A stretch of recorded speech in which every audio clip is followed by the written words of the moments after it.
Bonjour tout le monde, ici Jean-Claude Audette de Québec. Si vous le voulez bien, cet après-midi, je vais faire la partie 2 sur mes vidéos qui concernent l'histoire de la physique de Aristote à James Clerk Maxwell. Comme vous le verrez dans ce vidéo numéro 2, j'avais terminé par Galileo Galilei, qui, j'estime que lui est en ligne directe à partir d'Aristote, Galilée, Isaac Newton et la relativité d'Albert Einstein.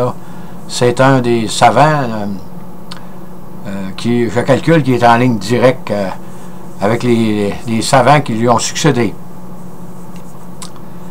Et comme on voyait qu'au début, dans ma capsule numéro 1, je parlais d'Aristote, qui considérait que l'univers était divisé en deux sections, soit celle sous la Lune et l'horizon de la Terre et la voûte céleste. Et j'avais fait une petite bifurcation parce que Eratosthène, qui avait calculé le diamètre de la Terre 200 ans avant Jésus-Christ, je croyais que c'était intéressant de le mentionner avec l'histoire de la physique. Et comme on l'a vu, 300 ans après Jésus-Christ, l'Église avait adopté la position d'Aristote, à savoir que la Terre était le centre de l'univers. Et si vous voulez, on va faire un saut de... On va s'en aller autour des années 1500, l'époque de Galilée. Et au cours de cette période, des années 1400 jusqu'à 1550, 1560, il y a eu beaucoup de choses qui ont changé dans la compréhension de l'univers. Il y a eu, premièrement, il y a eu Nicolas Copernic, que cette semaine, je voyais que Google avait signalé son anniversaire, là, en ouvrant mon ordinateur le matin. Je me suis aperçu que c'était les planètes qui étaient connues dans ce temps-là, puis que le système de Copernic, dont le Soleil est au centre et les planètes gravitaient autour. Donc, pas toutes les planètes, parce qu'ils n'étaient pas tous connus à ce moment-là. Là. Mais j'ai trouvé ça, disons, correct de la part de Google de parler de Copernic. Et c'est un type, c'est un astronaute, Copernic, c'était un chanoine apparemment, et en plus il était médecin. Il est né au monde en 1473 et il est décédé en 1543, il avait l'âge de 70 ans. C'est lui qui avait affirmé que la Terre n'était pas le centre de l'univers et que la Terre était une planète qui tournait autour du Soleil. Et il y a un autre astronome du nord de l'Europe, là.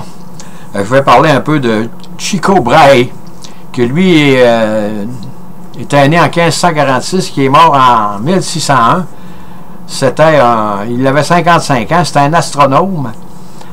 Mais même dans ce temps-là, il y avait des mécènes, là, qui, probablement que Tycho Brahe est un astronaute, un astronome d'une éminence certaine, là.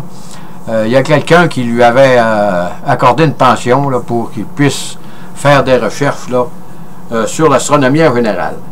Il a fait un catalogue de la voûte étoilée, là, des planètes.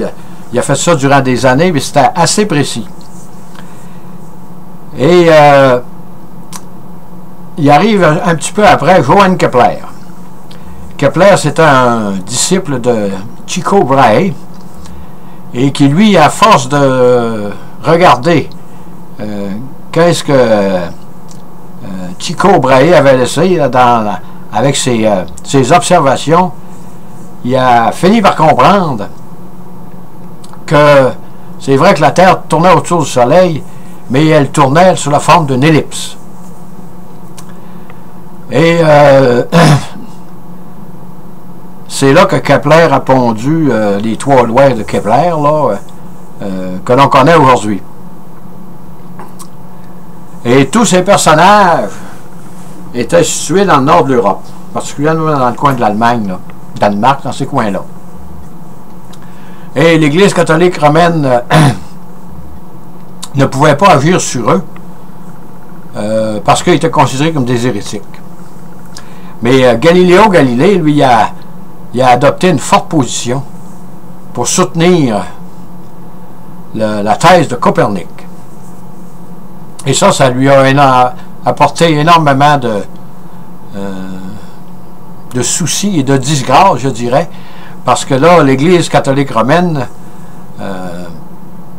s'est opposée fermement à ça, parce que l'Église avait statué dans les années 300 après Jésus-Christ que la Terre était le centre de l'univers, et l'Église ne pouvait pas se tromper. Et Galilée est un genre de savant, je dirais un peu comme, je pourrais dire un peu comme Henri Poincaré. Il était un peu, il excellait dans plusieurs sphères de la physique.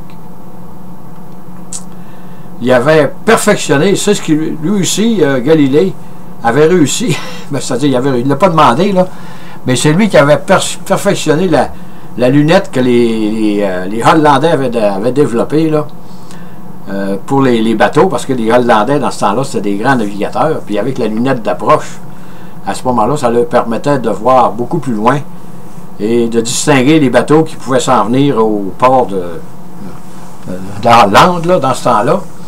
Et c'était un instrument très, très pratique. Et Galilée l'a perfectionné pour les doges de Venise. Parce que Venise, dans les années 1500, c'était un peu, comme je dirais, le New York de la Méditerranée, là. C'était un port de mer très, très important. Et presque tout ce qui autour de la Méditerranée là, se transigeait via Venise. Et avec cette lunette d'approche, les doges pouvaient savoir bien avant les autres qu'est-ce qui s'en venait à Venise pour débarquer leur cargaison. Si c'était un bateau grec, si c'était un Phénicien, si c'était un Égyptien, ils pouvaient savoir déterminer qu'est-ce qu'ils transportaient bien avant les autres. Et lorsque le bateau arrivait, eux autres étaient prêts. Il y avait toute l'attirail nécessaire pour décharger le bateau, si c'était de la farine, du blé ou si c'était d'autres choses. Ils savaient qu'est-ce qu'il y avait dans le bateau. Et c'est pourquoi Galilée, les doges lui ont octroyé une pension, un genre de rente, là, puisqu'il puisse poursuivre ses recherches là, dans le domaine de la physique. Comme on le sait, Galilée aussi a trouvé la loi du pendule, là. Mais le plus important,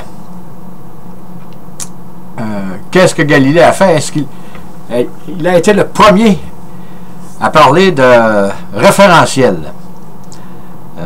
Comme on le sait, les référentiels avec le temps, la relativité restreinte, dans ce temps-là, ça c'était loin d'être connu.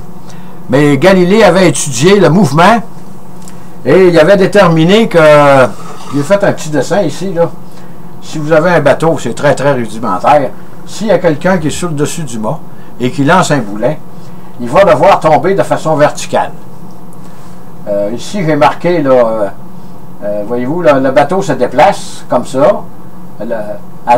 Au fur et à mesure que le navire avance, ben, celui-là qui est sur le mât, il avance aussi.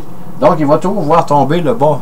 Il va toujours voir tomber le boulet vertical et il va tomber, quand il va être rendu sur le pont du navire, il va tomber juste à côté du mât. Tandis que l'observateur sur le quai va voir le boulet tomber sur une forme de parabole. Et si vous êtes sur la terre et vous montez au-dessus d'une tour, vous laissez tomber un boulet, et vous allez le voir tomber vertical. Et Galilée en avait conclu que le mouvement n'est comme rien. Ça veut dire que le mouvement, ça n'avait aucune importance, là. Comment est-ce que je dirais ça? Donc, dans le développement de la chute du boulet. Mais on va voir beaucoup plus loin, là, ça va prendre peut-être encore 400 ans, là, que c'est pas tout à fait exact. Là. Mais de toute façon, Galilée, on considère Galilée aujourd'hui comme un peu le père de l'astrologie moderne, là, parce qu'il est dans notre lignée directe avec nous autres. Et En terminant, je voudrais dire que Galilée était un grand scientiste de son temps, là, et que l'Église catholique romaine, malheureusement, il a causé énormément de tort, là. Ils lui ont fait renier que la Terre ne tournait pas autour du Soleil, là. Il est obligé d'admettre que ce qu'il avait découvert, c'était monsieur qui défendait Copernic, là. Il avait obligé d'admettre que c'était pas vrai, là, que à contre-cœur, que la Terre était le centre de l'univers. Sur ce, je vous dis bonne écoute, merci et à la prochaine.